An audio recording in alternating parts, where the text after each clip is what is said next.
حضرت عبداللہ ابن عمر اور ان کے ساتھیوں کو جنگل میں بھوک لگتی ہے، یہ دسترخوان بچھاتے ہیں اور جو کھانا لے گئے تھے اس کو لگا دیتے ہیں۔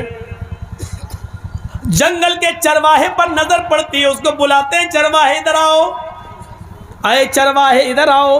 وہ قریب آتا ہے اور کہتے ہیں کہ آؤ ہمارے ساتھ تم بھی کھانا کھا لو، ہم کھانا کھانے جا رہے ہیں، تم بھی بھوکے ہوگے، صبح سے بکریاں چرا رہے ہو، آؤ تم بھی کھانا کھا لو۔ اس نے جواب دیا اس چرواہے نے، نہیں نہیں آپ یہ کھانا کھائیں، آپ تناول فرمائیں، آپ نوش کریں، ہم یہ کھانا نہیں کھا سکتے ہیں اس لیے کہ ہم روزے سے ہیں۔ چرواہا روزے سے۔ عبداللہ ابن عمر کہتے ہیں اے چرواہے، اتنی سخت گرمی میں اور اتنا بڑا دن ہوتا ہے، یہ بکریاں بھی تمہاری نہیں ہیں، تمہارے مالک کی ہیں، ان بکریوں کو صبح سے شام تک تم اسی جنگل میں چراتے ہو، کوئی بکری کھو نہ جائے اس کے پیچھے پیچھے دوڑتے ہو، اتنی چلچلاتی ہوئی دھوپ اور اتنی شدید گرمی کے اندر بھی تم روزے سے ہو، وہ بھی نفلی روزہ۔ تم روزہ چھوڑ کیوں نہیں دیتے ہو؟ تم روزہ ترک کیوں نہیں کر دیتے ہو؟ یہ فرض روزے تو نہیں ہیں، نفلی روزے ہیں۔ کہتے ہیں کہ میں اس روزے کو کیسے چھوڑ دوں، اسی جنگل میں تو میں رہتا ہوں اور بکریاں چراتا رہتا ہوں، مجھے مسجد میں قرآن پڑھنے کا موقع نہیں ملتا ہے، جنگل میں بھی میری نظر بکریوں پر رہتی ہے، اس لیے کہ کوئی بکری کھو نہ جائے، اس لیے میں زیادہ نوافل نہیں پڑھ پاتا ہوں، اسی لیے تو میں نفلی روزے رکھتا ہوں، میں آخرت کی فکر میں ڈوبا ہوا رہتا ہوں، پتہ نہیں کہ میرا رب آخرت میں مجھے بخشے گا یا نہیں بخشے گا، مجھے معاف کرے گا یا نہیں کرے گا، مجھے جتنی عبادت کرنی چاہیے اتنی عبادت ہم نہیں کر پاتے ہیں، کیونکہ میرے مالک کا حکم ہے ان بکریوں کو چراؤ، اس لیے میں چرانے آتا ہوں، کیونکہ مالک کے ساتھ بے وفائی نہیں کر سکتا ہوں، میں جس کا غلام ہوں، مجھے اس کی بات ماننا پڑتی ہے۔ حضرت عبداللہ ابن عمر نے کہا اپنے ساتھیوں سے اس چرواہے کا امتحان لینا چاہیے، باتوں سے تو بڑا اللہ والا لگتا ہے لیکن عملی میدان میں دیکھوں، عملی میدان میں اب دیکھیے آپ لوگ کتنے تعداد میں آئے تھے جلسہ سننے، تو دیکھا جائے تو ظاہر میں تو بڑے اللہ والے لگ رہے ہیں نا، دین سے کتنی محبت ہے، سننے آئے جلسہ سننے آئے ماشاءاللہ لگ رہے ہیں، لیکن عملی میدان میں کتنے ہیں یہ تو آپ کی مسجد بتائے گی، صبح فجر کی نماز جب اذان ہوگی تب آپ کی مسجد یہ طے کرے گی کہ آپ نے کس نیت کے ساتھ جلسہ سنا ہے، عملی کردار کتنا ہے آپ کے اندر۔ تو حضرت عبداللہ ابن عمر نے کہا ان کا امتحان لیتا ہوں، یہ کہہ تو یہ رہا ہے بڑا اللہ والا، روزے سے ہوں اور یہ ہوں وہ ہوں، اور میں امتحان لیتا ہوں۔ وہ بکری چرانے میں لگ گیا تو حضرت عبداللہ ابن عمر نے پھر اس کو بلایا، ادھر آؤ۔ وہ آیا، کہنے لگا کیا بات ہے بھائی، میں بکریاں چرا رہا ہوں، میں کہہ دیا ہوں روزے سے ہوں، میں نہیں کھانا کھاؤں گا۔ کہا ایسا ہے کہ میں ایک بکری تم سے خریدنا چاہتا ہوں، ایک بکری تم مجھے دے دو، بعنی شاطن، یہ ہے المستدرک الحاکم کے الفاظ، ایک بکری تم مجھے بیچ دو، ایک بکری تم مجھے دے دو۔ اس نے جواب دیا نہیں حضرت میں یہ بکری کیسے بیچ دوں، یہ بکریاں میری نہیں ہیں، میں پہلے کہہ چکا ہوں آپ سے کہ یہ بکریاں میری نہیں ہیں، یہ بکری میرے مالک کی ہیں، اپنے مالک کی امانت میں خیانت کیسے کر دوں میں، یہ بکری میری نہیں ہے۔ عبداللہ ابن عمر نے کہا کہ اس اپنے مالک سے یہ کہہ دینا کہ پہاڑ کے دامن میں بکریاں چرا رہا تھا، چراتے چراتے ایک بکری گم ہو گئی، اکثر ایسا ہو ہی جاتا ہے، بکریاں چرتے چرتے کہیں دور نکل جاتی ہیں، کہیں کھو جاتی ہیں، یا کوئی دوسرا آدمی پکڑ کے لے جاتا ہے، تمہارا مالک تم سے کچھ نہیں کہے گا کیونکہ بکریوں پر تمہاری نظر تھی، لیکن چرتے چرتے کوئی بکری دور نکل گئی اور وہ گم ہو گئی۔ کہہ دینا ایک بکری بھیڑیا کھا گیا، یا کہہ دینا کہ ایک بکری کو بھیڑیا مار کے کھا گیا، تم ایک بکری مجھے بیچ دو، ہم اس کو ذبح کریں گے اور وہیں پکائیں گے کھائیں گے، اور شام کو تمہیں بھی پکا ہوا بھنا ہوا گوشت دے دیں گے، تم اس گوشت سے روزہ افطار کر لینا کیونکہ تم روزے سے ہو، ہم شام کو اس بکری کو کاٹ کر ذبح کر کے اس کا گوشت پکا کر تمہیں بھی دے دیں گے، تم اس سے افطار کر لینا۔ وہ چرواہا حضرت عبداللہ ابن عمر کی یہ بات سنتا ہے، انگلی سے اشارہ کرتا ہے اور چیختا ہوا روتے ہوئے بھاگتا ہے، کہتا این اللہ این اللہ این اللہ، پھر اللہ کہاں ہے، پھر اللہ کہاں ہے، پھر اللہ کہاں ہے؟ یعنی اے عبداللہ ابن عمر، آج میں تمہیں بکری بیچ دوں گا، میں اپنے مالک سے جھوٹ بول دوں گا، میرا مالک مجھے کچھ نہیں کہے گا، تھوڑے سے درہم مجھے بکری کے مل جائیں گے، لیکن پھر اللہ تو میری اس حرکت کو دیکھ رہا ہے، میں اپنے مالک سے جھوٹ بول سکتا ہوں لیکن کل قیامت کے دن اپنے مالک کے مالک کو کیا جواب دوں گا؟ این اللہ این اللہ، پھر اللہ کہاں ہے، اللہ کہاں ہے؟ آئے نوجوانوں، آئے اس گاؤں میں جلسہ سننے کے لیے آنے والوں، تمہارے ہاتھ میں شراب کی بوتل ہوتی ہے، اس وقت تمہارے منہ سے یہ کیوں نہیں نکلتا میرا باپ نہیں دیکھ رہا ہے، میری ماں نہیں دیکھ رہی ہے، میرا بڑا بھائی نہیں دیکھ رہا ہے، میری بیوی نہیں دیکھ رہی ہے، لیکن اللہ تو دیکھ رہا ہے؟ اللہ کہاں ہے، اللہ کہاں ہے؟ تم جوا کھیلتے ہو، تمہارے منہ سے یہ آواز کیوں نہیں نکلتی اللہ دیکھ رہا ہے؟ تم چوری کرتے ہو، تمہارے منہ سے یہ آواز کیوں نہیں آتی این اللہ این اللہ؟ اللہ کہاں ہے، اللہ کہاں ہے؟ آذان کی آواز آتی ہے، تم کیرم بورڈ کھیلتے رہتے ہو، تم میچ دیکھتے رہتے ہو، تمہارے منہ سے اس وقت یہ آواز کیوں نہیں نکلتی این اللہ؟ کوئی دیکھے نہ دیکھے لیکن اللہ تو دیکھ رہا ہے۔ یہ تقویٰ کہاں گیا ہے؟ یہ تمہارے اندر کی نیکی کہاں چلی گئی؟ یہ سوچ تمہاری کہاں چلی گئی؟ وہ چرواہا بھاگتا ہے، دور جاتا جا رہا ہے، کہہ رہا ہے این اللہ این اللہ، پھر اللہ کہاں ہے، پھر اللہ کہاں ہے؟ یعنی اللہ تو مجھے دیکھ رہا ہے۔ آئے عبداللہ، میں یہاں جھوٹ بول سکتا ہوں اپنے مالک سے، لیکن کل قیامت کے دن ہمارا جھوٹ پکڑا جائے گا، ہمیں سب کے سامنے بے نقاب کیا جائے گا۔ ہم دنیا میں ہم ایسا نہیں کر سکتے، اللہ ہماری اس حرکت کو دیکھ رہا ہے۔ عبداللہ ابن عمر نے اس چرواہے کو بھاگتے ہوئے دیکھا اور اپنے ساتھیوں سے کہنے لگے این اللہ این اللہ، اللہ کہاں ہے، اللہ کہاں ہے؟ دیکھو اس چرواہے کے اندر اللہ کا کتنا ڈر ہے، اتنا خوف ہے۔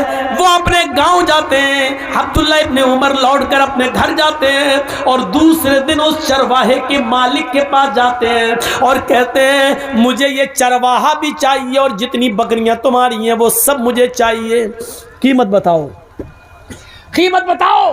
مالک نے کہا اس غلام کی اتنی قیمت اور بکریوں کی اتنی قیمت۔ عبداللہ ابن عمر نے غلام کی قیمت بھی ادا کر دی اور بکریوں کی قیمت بھی دے دی، غلام کو خرید لیا اور غلام کے ساتھ ساتھ بکریاں بھی خرید لی اور پھر اس غلام کو آزاد کر دیا۔ اے غلام، اے فلاں کے غلام، میں نے تمہیں خرید لیا، اپنا غلام بنانے کے لیے نہیں، آج تمہیں میں آزاد کر رہا ہوں اور یہ بکریاں تمہیں تحفے میں دے رہا ہوں، اب تم ان بکریوں کے مالک ہو اور کسی کے غلام نہیں ہو۔ این اللہ، یہ کلمہ، اس جملے نے تمہیں آج غلامی سے نجات دلا دی ہے۔ اسی طرح اللہ سے ڈرتے رہنا، انشاءاللہ اللہ سے اسی طریقے سے ڈرتے رہو گے تو یہی ڈر قیامت کے دن جہنم سے بھی تمہیں آزاد کر دے گا، جہنم سے بھی تمہیں نجات دلا دے گا۔ میرے بھائیوں، کل تک یہ سوچ تھی، کل تک یہ فکر تھی، یہ کہاں چلی گئی؟ آج ہمارے اندر سے کہاں چلی گئی؟ سارے واقعات میں آپ کو قرآن سے سنا رہا ہوں یا حدیث سے سنا رہا ہوں۔ میرے بھائیوں، قرآن و حدیث کو سننے کی عادت ڈالیے اور اس کے مطابق اپنی زندگی کو ڈھالیے، اس کے مطابق اپنی زندگی کو ڈھالیے اور عادت ڈالیے اپنی سوچ کو بدلنے کی۔ کبھی آپ نے سوچا ہے آج بھی پیسہ لے کر اپنا جسم بیچنے والی بہت عورتیں تمہیں مل جائیں گی، ہر شہر میں مل جائیں گی، کشن گنج سے لے کے سلی گڑی تک آپ چلے جاؤ، نیٹ پہ تلاش کرو، سرچ کرو، گوگل پہ آپ سرچ کرو تو ہر جگہ ان کے اڈے بھی تمہیں مل جائیں گے۔ میرے بھائیوں، ذرا تصور کرو، وہ لڑکیاں، وہ عورتیں پیسہ لیتی ہیں اور جسم بیچتی ہیں۔ سوچی تو ہے؟ ان سے پوچھو ایسا کیوں کرتی ہو، وہ کیا کہیں گی؟ بزنس ہے میرا، دھندا ہے میرا۔ ان کی سوچ کیا ہے طوائفوں کی؟ یہ بزنس ہے، یہ دھندا ہے، میں اپنا جسم بیچ رہی ہوں، پیسہ کما رہی ہوں، یہ میرا جسم ہے، یہ میرا جسم ہے، یہ میرا بزنس ہے، یہ میرا دھندا ہے۔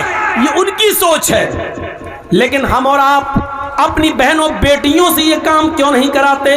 کیونکہ ہم جانتے ہیں کہ یہ غلط کام ہے، یہ گندا کام ہے، یہ حرام کام ہے اور یہ بدنامی والا کام ہے، یہ انسان کو ذلیل کرتا ہے۔ یہ ہماری سوچ ہے۔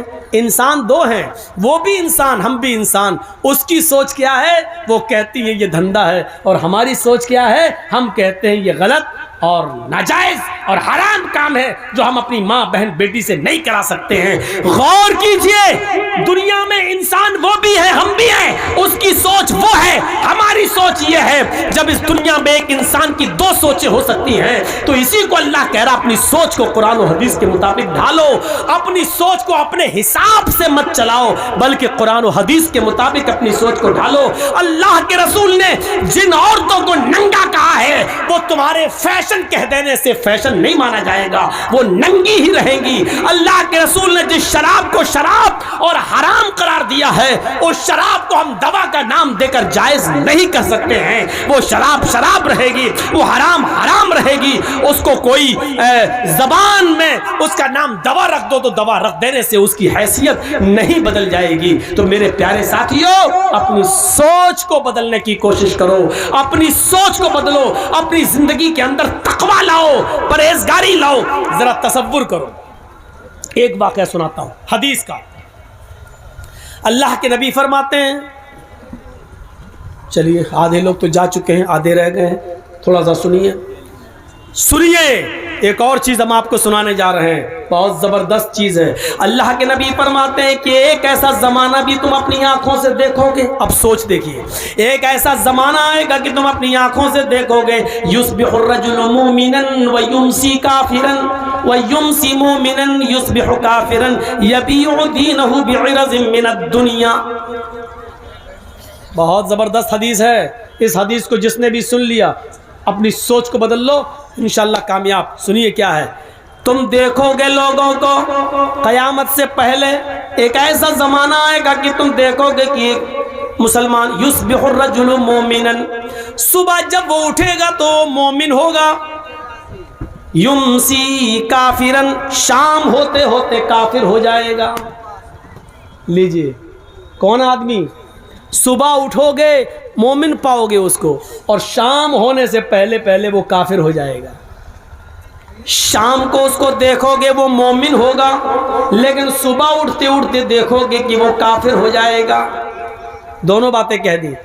صبح تم دیکھو گے ایک انسان کو کہ وہ مومن ہوگا، لیکن شام ہوتے ہوتے وہ کافر ہو جائے گا۔ شام کو دیکھو گے کسی کو کہ وہ مومن ہوگا، صبح اٹھتے اٹھتے وہ کافر ہو جائے گا۔ یبیع دینہ بعرض من الدنیا، وہ دنیا کے چند سکوں میں اپنا ایمان بیچ دے گا، دنیا کے چند سکوں میں اپنا ایمان بیچ دے گا۔ آؤ آج ہم تمہیں ایک سیر کراتے ہیں، آؤ ایک تفریح کراتے ہیں تمہیں، اور تمہیں تمہارا سماج کا ایک نقشہ دکھاتے ہیں۔ ایسے لوگ ہمارے سماج میں موجود ہیں۔ کون ہیں؟ صبح اٹھتے ہیں مومن ہوں گے، آپ دیکھو گے چناؤ کا دور ہے، الیکشن کا دور ہے، ایک آدمی کو تم دیکھو گے کہ صبح اٹھے گا، فجر کی نماز بھی پڑھے گا۔ اب مثال سنو، حدیث تو پڑھ دی، اب اس کو کی تشریح دیکھیے۔ صبح وہ فجر کی نماز بھی پڑھے گا، فجر کی نماز کے بعد وہ قرآن کی تلاوت بھی کرے گا، قرآن کی تلاوت کرنے کے بعد وہ لوگوں کی خدمت بھی کرے گا، فجر کے بعد محنت و مزدوری بھی کرے گا، لیکن الیکشن میں کھڑا ہے، وہ جانتا ہے کہ میری بستی میں کچھ ہندو لوگ یا سکھ لوگ یا عیسائی لوگ بھی رہتے ہیں، مجھے ان کا ووٹ بھی چاہیے، مجھے ان کا ووٹ بھی حاصل کرنا ہے۔ اب وہ ان کا ووٹ لینے کے لیے صبح اٹھے گا، مسجد میں گیا ہوگا، ظہر میں وہ مسجد میں گیا ہوگا، اس نے نماز پڑھی ہوگی، قرآن پڑھا ہوگا، سب کچھ پڑھا ہوگا، غریبوں کی مدد بھی کی ہوگی، لیکن شام ہونے سے پہلے پہلے ہندوؤں کا ووٹ پانے کے لیے وہ کسی مندر میں چلا جائے گا۔ وہاں جانے کے بعد وہ کسی پنڈت کے ہاتھ سے اپنے سر پر، اپنے ماتھے پر ٹیکا بھی لگوا لے گا، اور مورتی کے اوپر ہار اور مالا بھی چڑھا دے گا۔ صرف غیر مسلموں کا ووٹ پانے کے لیے وہ ماتھے پہ ٹیکا بھی لگوا لے گا اور مورتی پر ہار اور پھول بھی چڑھا دے گا. اسی کو اللہ کے نبی کہہ رہے ہیں شام ہونے سے پہلے پہلے وہ کافر ہو جائے گا. شام کو آپ دیکھو گے کہ وہ مومن ہوگا, لیکن صبح کسی مندر میں کسی گرجا میں جا کر وہ کسی کے پھول اور ہار اور مالا ڈال کر ہاتھ جوڑ کر کھڑا ہوگا اور اپنے ماتھے پر ٹیکا بھی لگوا لے گا. صبح ہوتے ہوتے کافر ہو جائے گا. صبح مومن ہوگا, شام کو کافر, شام کو مومن ہوگا, صبح کافر. اور ایسا کیوں کرے گا؟ یبیع دینہ بعرض من الدنیا, وہ اپنے دین کو دنیا کے چند سکوں میں بیچ دے گا. دنیا کے چند نوٹ پانے کے لیے, دنیا کے چند سکے حاصل کرنے کے لیے, دنیا کی چند روپیوں کو کمانے کے لیے وہ اپنے دین کی سودے بازی کرے گا, اپنا دین بیچ دے گا. ایمانداری کے ساتھ بتاؤ ہمارے سماج اور سوسائٹی کے اندر یہ دور چل رہا ہے کہ نہیں چل رہا ہے؟ لوگ اپنا دین بیچ رہے ہیں کہ نہیں بیچ رہے ہیں؟ اب ہماری سوچ کیا کہے گی؟ سوچ دیکھیے کیا ہو گیا. ہندوستان میں رہتے ہیں, ہمیں بھائی چارہ بن کر رہنا ہے, ہمیں ان کے ہاں جانا ہے, ان کو ہمارے یہاں آنا ہے. وہ ہمارے عید پہ آ جاتے ہیں تو کیا ہم ان کی ہولی میں نہ جائیں؟ وہ ہمارے رمضان کے مہینے میں ٹوپی لگا کر ہمارے روزہ افطار میں آ جاتے ہیں, ہم ان کے ہاں مندر میں چلے گئے تو کیا ہوا؟ یہ بھائی چارہ ہے, یہ بھائی چارہ, یہ ہماری سوچ ہے, یہ نیتا کی سوچ ہے. لیکن شریعت کیا کہتی ہے کہ اس نے اپنے دین کو بیچ دیا ہے چند ٹکڑوں میں. تو میرے بھائیوں, سوچ وہ نہیں ہے جو ہم سوچ رہے ہیں, سوچ وہ ہے جو جناب محمد رسول اللہ نے بتائی ہے. ہمیں اس سوچ کے اوپر چلنا ہے, ورنہ دین اکبری نافذ کرنے والا اکبر بھی صحیح ہو جائے گا, جس نے جودھا بھائی سے شادی کر کے کہا تھا کہ ہم دین الہی نافذ کریں گے. اس نے ایک نیا دین کی بنیاد ڈالی تھی. اس نے بھی تو یہی کہا تھا کہ ہم ہندو مسلمان سب کو لے کے چلیں گے. اسلام ہندو بھائیوں سے نفرت کرنے کی اجازت نہیں دیتا. یقیناً اسلام ہندو بھائیوں سے پیار کرنے کی اجازت دیتا ہے, عیسائیوں سے محبت کرنے کی اجازت دیتا ہے, سکھ اور جینیوں سے محبت کرنے کی اجازت دیتا ہے. ہاں, ہمارا اسلام تو یہ کہتا ہے یا ایھا الناس ان خلقناکم من ذکر و انثی. ہندو مسلم سکھ عیسائی ان سب کا باپ ایک ہے آدم, اور ان سب کی ماں ایک ہے حوا. تم سب ایک باپ کے اور ایک ماں کے بیٹے ہو. ہاں, ہمارا اسلام یہ کہتا ہے کہ تم سب بھائی بھائی ہو, لیکن ہمارا اسلام مسجد چھوڑ کر کسی کے مندر میں جا کر ہار اور پھول چڑھانے کی اجازت نہیں دیتا ہے. میرے بھائیوں, بھائی بھائی کا مطلب یہ ہے کہ وہ بیمار ہو جائے تو اس کی دیکھ ریکھ کرو, اس کو پیسوں کی ضرورت پڑ جائے تو اس کو دو, اس کے گھر میں چولہا نہیں جل رہا ہے تو آپ اس کی مدد کرو. اگر وہ موت و زندگی کی کشمکش میں ہے اور اس کو اس کے گروپ کا بلڈ نہیں مل رہا ہے, تم پڑوس میں رہتے ہو, تمہارا بلڈ اس کے بلڈ کے گروپ سے مل رہا ہے, لیکن تم روزے سے ہو, اس کی جان جا رہی ہے. ڈاکٹر کہہ رہا ہے کہ یہ مسلمان, اس کا پڑوسی اگر ایک بوتل خون دے دیتا ہے تو اس کی جان بچ جائے گی. تو یہاں اسلام یہ کہتا ہے کہ اس ہندو کی جان بچانے کے لیے اگر تمہارا ایک بوتل خون جا رہا تو دے دو.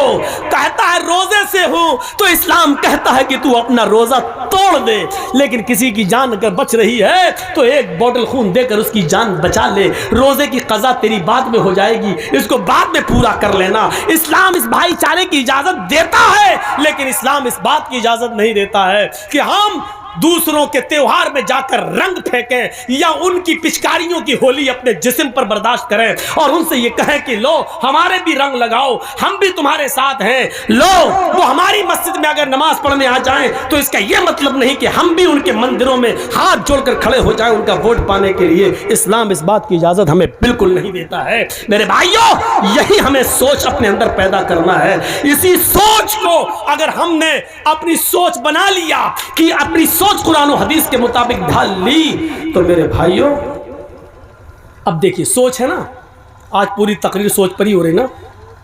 ہمارے ہاں کیا ہوتا, ہم جتنی نمازیں پڑھ رہے ہیں دن پہ دن غریب ہوتے جا رہے ہیں.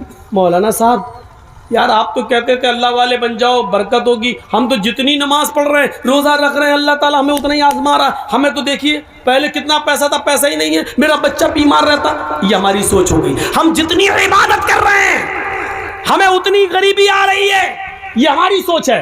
اللہ کے رسول کے زمانے میں ایک صحابی ایمان لائے, پہلے وہ کافر تھے, اسلام لائے, ایمان لائے, انہوں نے نماز پڑھنا شروع کی.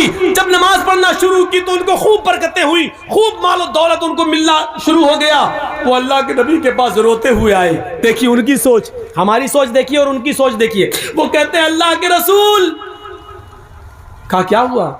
کہ جب سے ہم اسلام لائے ہیں اور جب سے ہم نے نمازوں کی پابندی کی ہے ہمارے گھر میں خیر و برکت ہو رہی ہے، مال و دولت سونا اور چاندی خوب آ رہا ہے۔ اللہ کے نبی نے فرمایا یہ تو اچھی بات ہے۔ کہنے لگے اللہ کے رسول کہیں ایسا تو نہیں، آپ اللہ کے نبی ہیں، پوچھیے اللہ سے، کہیں ایسا تو نہیں ہماری نماز، ہمارے روزے اور ہماری عبادتوں کا بدلہ اللہ دنیا میں ہمیں دے رہا ہو اور آخرت میں ہمیں محروم کر دے؟ اگر وہ دنیا میں ہمیں دے رہا تو نہیں چاہیے، ہمیں اپنی نماز اور روزے کا انعام آخرت میں چاہیے۔ اللہ اگر ہماری نماز اور روزے کا انعام دنیا میں دے رہا ہے اور آخرت میں ہمیں کچھ نہ دے تو ہمیں دنیا میں کچھ نہیں چاہیے، ہمیں آخرت میں چاہیے۔ یہ ان کی سوچ تھی، اور ہماری سوچ کیا ہے؟ جب سے نماز پڑھ رہے ہیں تب سے اور کنگال ہو رہے ہیں۔ ہوتا ہے ایسا، کبھی کبھی ہم لوگ سوچنے پہ مجبور ہو جاتے ہیں۔ اب جیسے ہم ہیں، ایک بہت بوڑھی عورت تھی، کسی نے کہا مولوی صاحب میری ماں بہت بیمار ہے، چلیے تھوڑا سا کچھ دعا ہوا کر دیجیے۔ میں نے کہا چلیے چل دیتے ہیں، ماں بیمار ہے چلیں۔ یقین مانیے ہم جب تک دعا کر رہے ہیں اس کے لیے دم کر رہے ہیں، پوری دعا پڑھ بھی نہیں پائی، وہ بڑھیا ہی چلی گئی دنیا سے، ختم۔ اب اس میں ہم کیا کر لیں؟ میرے ہاتھ میں تو تھا نہیں۔ اب ہم سوچ رہے تھے کہ لڑکا کہیں ہمیں گالی والی نہ دے، کمینہ کیسا مولوی ہے تو، ہم تو دعا کرنے کے لیے لائے، تو نے تو دنیا ہی سے اٹھوا دیا۔ لیکن الٹا ہوا، ہم سوچ رہے تھے یہ اور وہ الٹا ہوا۔ اس نے کہا کیا مولانا ہے ماشاء اللہ۔ ہم نے کیوں تمہیں اپنے ماں سے محبت نہیں دی؟ ارے کون کہتا ماں سے محبت نہیں دی؟ ارے میری ماں بہت تڑپ رہی تھی، بہت تڑپ رہی تھی، ہم نے کئی بکرے صدقہ کر دیے، کھلا دیے، لیکن میری ماں کی تکلیف نہیں جا رہی تھی۔ آپ نے تو اتنی ایسی دعا پڑھی کہ بڑی آسانی سے روح نکل گئی میری ماں کی۔ ہم نے کہا اللہ تیرا خیر ہے، کم سے کم برا نہیں مانا۔ میں اپنا واقعہ بتا رہا ہوں، میں نے اب تک 4 نکاح پڑھائے ہیں، چاروں کو طلاق ہو گئی۔ میرا پڑھایا ہوا ایک بھی نکاح نہیں ٹکا، اب میں پڑھاتا بھی نہیں ہوں۔ حالانکہ یہ مطلب نہیں کہ اب پڑھاؤں گا تو ٹکے گا نہیں، لیکن میں پڑھاتا نہیں ہوں۔ کیوں؟ جس کو کہتا ہوں کہ میں نے 4 پڑھائے ہیں، چاروں کو طلاق ہو گئی، وہ کہتا مولانا صاحب کھانا کھا لیجیے لیکن نکاح مت پڑھائیے، نکاح نہیں پڑھائیے۔ اب میں سوچ رہا ہوں کہ وہ چاروں لوگ ناراض نہ ہو کہ دیکھو مولوی جرجیس نے میرا نکاح پڑھایا اور ہمارے نکاح ٹوٹ گئے، اور چاروں خوش ہیں۔ یہ الٹا ہو رہا ہے، یہ چاروں خوش ہیں۔ جو لڑکیاں اپنے شوہروں کے ساتھ پریشان تھی وہ بڑی خوش ہے کہ میرا نکاح، میرے دولہا کا نکاح مولانا جرجیس نے پڑھایا، ہمیں چھٹکارا مل گیا۔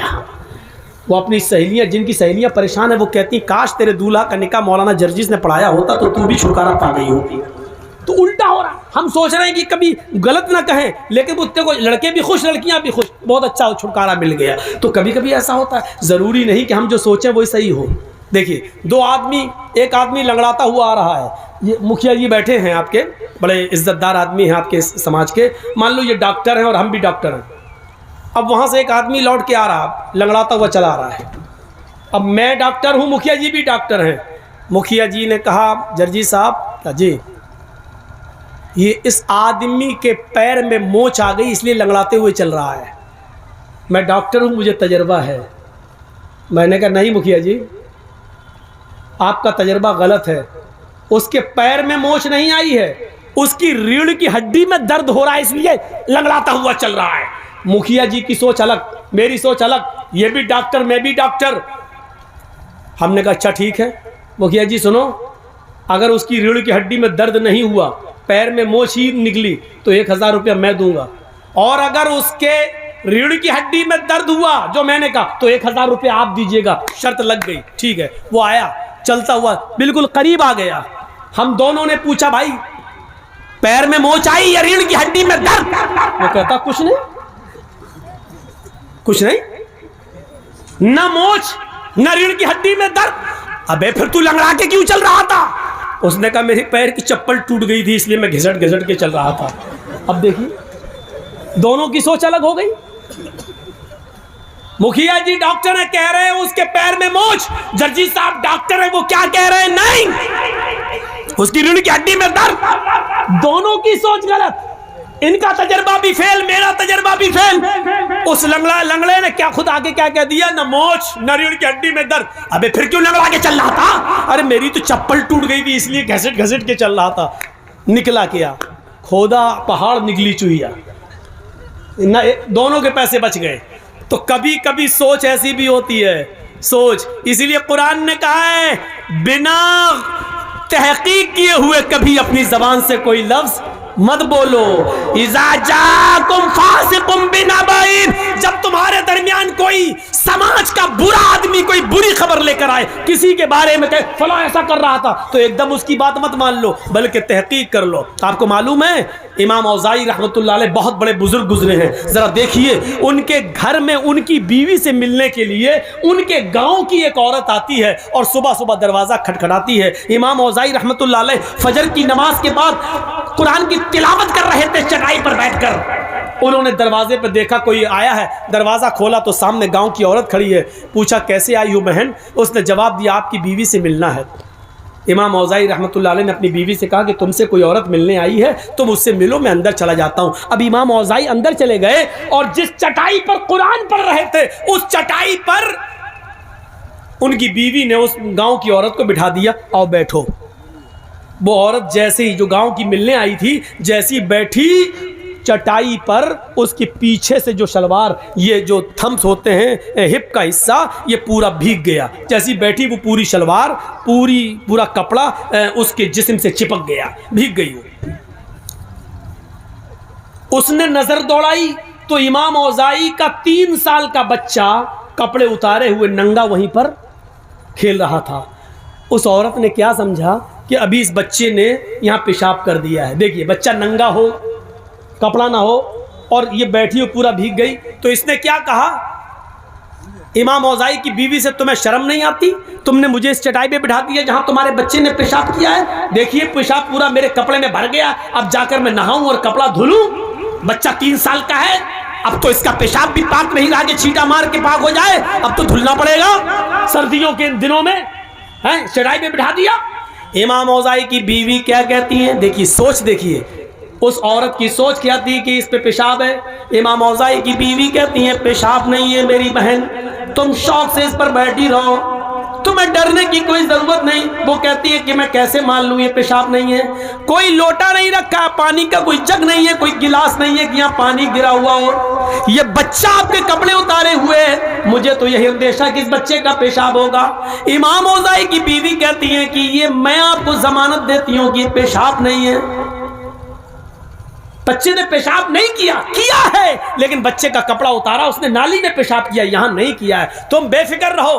اس نے کہا امام اوزاعی کی بیوی سے یہ پیشاب نہیں ہے اور پانی بھی نہیں ہے تو پھر ہے کیا؟ پہلے مجھے بتاؤ، مجھے سیٹسفائی کرو۔ امام اوزاعی کی بیوی کہتی ہیں جب تم مان نہیں رہی ہے تو اب مجھے تجھے بتانا پڑ رہا ہے کہ یہ کیا ہے، سن، جب تو نہیں مان رہی ہے تو سن۔ میرے شوہر فجر کی نماز پڑھ کے آتے ہیں اور اسی چٹائی پر بیٹھ کر قرآن کی تلاوت کرتے ہیں، قرآن پڑھنے کے بعد پھر وہ اپنے رب سے اپنے گناہوں کی معافی مانگتے ہیں اور توبہ کرتے ہیں، اتنی توبہ کرتے ہیں، اتنا روتے ہیں اپنے رب کے سامنے کہ ان کے آنکھوں سے گرنے والے آنسوؤں سے یہ چٹائی بھیگ جاتی ہے، تر ہو جاتی ہے۔ میری بہن تم جس چٹائی پر بیٹھی ہو اور جس چٹائی کے سے بھیگ گئی ہو، یہ میرے بچے کا پیشاب نہیں ہے، یہ پانی نہیں ہے، یہ میرے شوہر کے آنکھوں سے گرنے والے آنسو ہیں جو اللہ کے خوف سے اور اللہ کے ڈر سے روتے ہیں، جس آنسوؤں سے تمہاری شلوار بھیگ گئی ہے۔ دیکھا آپ نے وہ کیا سوچ رہی تھی اور وجہ کیا نکلی ہے۔ ضروری نہیں ہم کسی کے بارے میں کچھ سوچیں، ضروری نہیں کہ ہم کسی کے بارے میں جو سوچیں وہ صحیح ہو سکتا ہے کہ ہماری سوچ غلط ہو۔ اسی لیے قرآن کہتا ہے یا ایھا الذین آمنوا اجتنبوا کثیرا من الظن ان بعض الظن، ایمان والو اے مسلمانوں کبھی اپنے مسلمان بھائی کے بارے میں زیادہ بدگمانیاں مت رکھو، زیادہ بدگمانی نہیں۔ ایک لڑکی کانوں میں لیڈ لگا کر موبائل ہاتھ میں رکھ کر سڑک پر چلی جا رہی ہے اور باتیں کرتی ہوئی جا رہی ہے، ہمارا دماغ فوراً وہیں پہنچتا ہے، یہ اپنے بوائے فرینڈ سے بات کر رہی ہے، ارے وہ جلدی چل رہی ہے، کانوں میں لیڈ لگی ہے، بات کرتی ہوئی جا رہی ہے۔ ضروری نہیں کہ وہ اپنے بوائے فرینڈ سے بات کر رہی ہے، ہو سکتا ہے کہ اس کی بہن بیمار ہو، اس کو ڈلیوری ہو رہی ہو اور وہ کسی کو فون کر کے ہاسپٹل میں بلا رہی ہو، اس لیے وہ جلدی چل رہی ہو۔ یہ بھی ہو سکتا ہے کہ وہ جلدی کسی سے بات کرتی ہوئی جا رہی ہے، اس کا باپ کا ایکسیڈنٹ ہو گیا ہو اور وہاں فون آیا ہو کہ بیٹی جلدی آؤ، کچھ روپے لے کر ضروری نہیں ہے کہ وہ بوائے فرینڈ سے بات کر رہی ہو. اسی لیے قرآن کہتا ہے کسی کے بارے میں زیادہ بدگمانیاں مت پالا کرو, کسی کے بارے میں زیادہ بدگمانیاں مت رکھو. کسی کو تو سوچ دیکھیے ہماری سوچ کیا ہے اور اس کی سوچ کیا ہے. میرے بھائیوں, سوچ کو بدلنے کی کوشش کرو, سوچ کو بدلو, سوچ کو. میرے بھائیوں, مولانا جرجیس اور مکھیا جی کی بنتی نہیں. ایک مثال دے رہا ہوں, مولانا جرجیس کی اور مکھیا جی کی بنتی نہیں ہے, آپس میں ناراضگی ہے. نہ یہ مجھے دیکھنا چاہتے ہیں نہ میں ان کو دیکھنا چاہتا ہوں. مکھیا جی اپنے گھر کے دروازے پہ کھڑے ہیں, چھت پہ کھڑے ہیں, جرجیس صاحب جا رہے ہیں, نماز کے لیے جا رہے ہیں. جرجیس صاحب کی نظر مکھیا جی پر پڑ گئی. جرجیس صاحب منہ ہلا رہے ہیں, ہونٹ ہل رہے ہیں. اب مکھیا جی کے دل میں کیا آیا, یہ کمینہ مجھے گالی دے رہا ہوگا, کیونکہ ہماری بنتی نہیں ہے نا, ہم ہونٹ ہلاتے ہوئے جا رہے ہیں. مکھیا جی نے ہمارے ہونٹ ہلتے ہوئے دیکھے, کمینہ میں گالی دے رہا, ضرور دل میں گالی دے رہا ہوگا, ہونٹ ہل رہے ہیں. مکھیا جی کی یہ سوچ صحیح بھی ہو سکتی ہے, لیکن یہ سوچنے کا پاور اور حق اللہ نے نہیں دیا ہے. ہو سکتا ہے جرجیس صاحب کی مکھیا جی سے آنکھیں لڑ گئیں, جرجیس صاحب مکھیا جی کو گالی نہ دے رہے ہوں. یہ بھی تو ہو سکتا ہے کہ وہ نماز پڑھنے جا رہے ہوں اور وضو بنا کے گھر سے نکلے, وہ وضو کے بعد کی دعا پڑھ رہے ہوں. یا یہ بھی تو ہو سکتا ہے کہ وہ سبحان اللہ اور الحمدللہ کہتے ہوئے جا رہے ہوں. کچھ بھی ہو سکتا ہے. اسی لیے قرآن کہہ رہا ہے یا ایھا الذین آمنوا اجتنبوا کثیرا من الظن ان بعض الظن ایمان والو, تم کسی کے بارے میں زیادہ بدگمانیاں مت اپنے دلوں میں پالا کرو. بہت سی بدگمانیاں انسان کو بہت بڑا گناہگار بنا دیتی ہیں. ہمیں کسی کے بارے میں بدگمانی پالنے کی ضرورت نہیں ہے. اپنے دل کے اندر اپنے دلوں کو صاف رکھو, اپنی سوچ کو بدلو. میں سمجھتا ہوں شاید اب اتنے کم لوگ رہ گئے ہیں کہ یہ میری زندگی کا پہلا ریکارڈ ہو کہ اتنے کم لوگوں میں نے کبھی تقریر کی ہو. میرے بھائیوں, تقریر کے لیے 1 گھنٹہ کافی تھا. مجھے تو مکھیا جی نے کہا تھا کہ 10 بجے آپ کو ٹائم مل جائے گا, لیکن 12 بجے مجھے بٹھایا گیا. مجھے معلوم تھا کہ 12 بجے کے بعد ہی ٹائم ملتا ہے. اگر آج مل جاتا تو واقعی میں بڑی تعریف کرتا. آج یہ سوچا تھا کہ بہار کی سرزمین پر 10 بجے ٹائم یہ پہلی مرتبہ مجھے مل رہا ہے. اگر 10 بجے ٹائم دیتے تو میں واقعی تعریف کے جملے بولتا اور کہتا کہ آپ نے ریکارڈ توڑ دیا, لیکن آپ نے مجھے 12 بجے ہی ٹائم دیا, اس لیے آپ اس تعریف کے حقدار نہیں رہ گئے ہیں. آپ نے وہی ٹائم دیا جو ہمیں عام جلسوں میں ملتا ہے, وہی ٹائم دیا. اب میں بھی تھک چکا ہوں اور میرا کل پروگرام کافی دور ہے, مجھے نکلنا ہے. اللہ رب العالمین سے ہم دعا کرتے ہیں کہ بار الہ ہماری خطاؤں کو معاف فرما دے, ہماری سوچ کو اسلامی سوچ بنا دے, ہمارے اندر تقوی پیدا فرما, ہمارے اندر پرہیزگاری پیدا فرما دے, ہمارے گناہوں کو معاف فرما دے, ہمیں آپس میں بھائی بھائی بن کر رہنے کی توفیق عطا فرما. جب تک تو ہمیں زندہ رکھ, اسلام پہ زندہ رکھنا. جب ہمارا خاتمہ ہو تو ایمان پر ہمارا خاتمہ فرمانا. وما علینا الا البلاغ المبین وآخر دعوانا الحمد للہ رب العالمین. السلام علیکم ورحمۃ اللہ وبرکاتہ. مدرسہ